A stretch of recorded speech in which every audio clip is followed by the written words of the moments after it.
आज बजेट सादर झालेलं आहे. आपण एक ट्विट देखील केलेलं आहे की महाराष्ट्रासाठी काहीच मिळालं नाही. काय आपलं? मला वाटतं आपण पण बजेट पाहिलं असेल, जसं आम्ही सगळ्यांनी पाहिलं.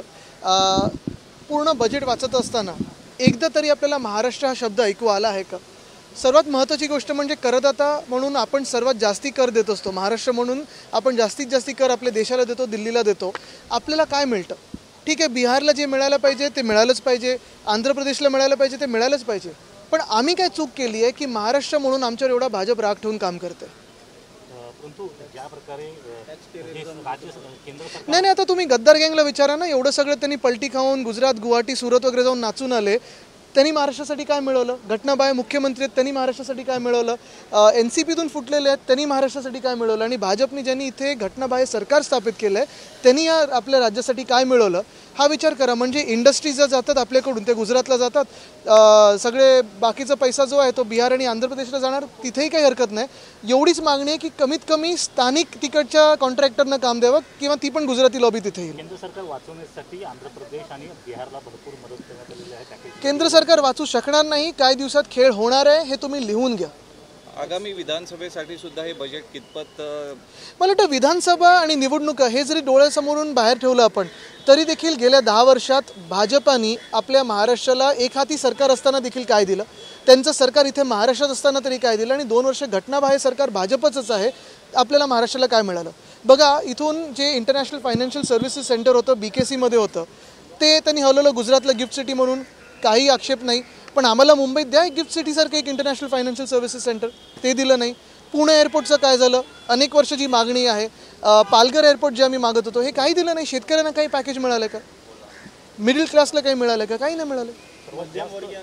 जास्त मध्यमवर्गीयांवर भार टाकला. बरोबर आहे, कारण आज आपण पाहत असाल मध्यमवर्गीयांनी जास्तीत जास्त विश्वास ठेवून देखील भाजपला मतदान केलं आहे. पण गेल्या 10 वर्षात मध्यमवर्गीय लोकांना देखील काय मिळालं हा आपण सर्वांनी विचार करण्याची आज वेळ आलेली आहे.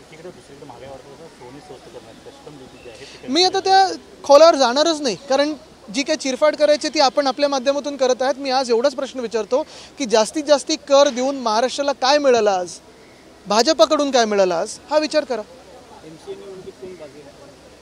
जे दिल्ली समोर झुकणार नाहीत ते. Mr. Aditya Thackeray, very quickly, just I want to understand please. one question from you. How do you only in English? That's okay.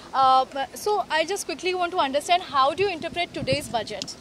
Interpret as in there is nothing to interpret. The most important thing is what has Maharashtra got, despite paying the highest taxes in the country, despite being the largest contributor to the taxes. What has Maharashtra got? Right, but you know, many claims are being also done when it comes to the budget allocation. Was largely mentioning about Bihar and Andhra Pradesh. How do you see this? Bihar should get its due, Andhra Pradesh should get its due, but likewise many of us have been contributing to the national treasury as taxpayers from Maharashtra. What has Maharashtra got? That is the most important question today. Maharashtra has not even been mentioned today in the budget.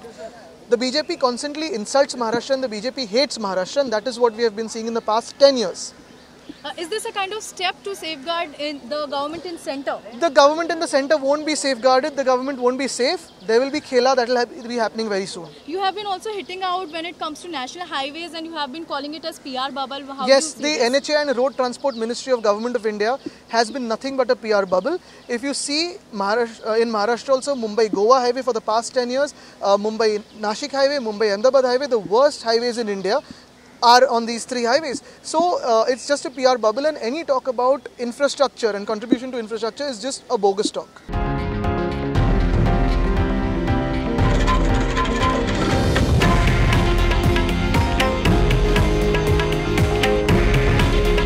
हे आहे देशातील number 1 news network आणि आपण पाहत आहात TV9 Marathi.